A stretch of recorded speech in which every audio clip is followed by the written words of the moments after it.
বাবা আজকে পরীক্ষা শেষ হয়ে গেল। তো আজকে কেমন পরীক্ষা হলো রে? আজকে আজকে তো লেখায় পরীক্ষায় থাকে না। তাহলে কি পরীক্ষা ছিল?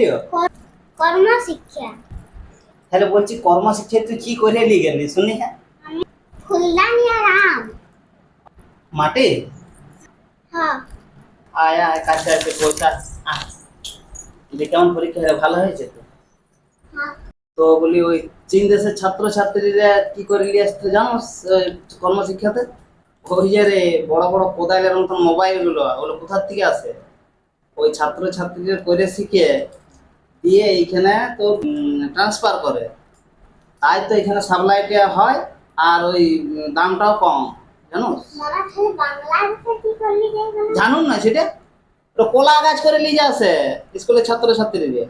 ও কোলা গাছ ছাড়া ওদের কিছু চলে না, কোলা গাছটা হচ্ছে ওদের প্রিয়, সব জায়গাতে কোলা গাছটা চাই, বুঝতে পারছো? খালি পাকিস্তানের লোক কি করে? এ বাবা, তুই সেটা জানো না? তাহলে আর তুই কি করে পড়াশোনা করবি? বোম বোম, বড় বড় বোম, 1 কেজি 2 কেজি 3 কেজি, কেউ 15 কেজি, কেউ টেম্পু করে নিয়ে যায়, ওই করে নাম্বার গুলো বেশি পায় তো।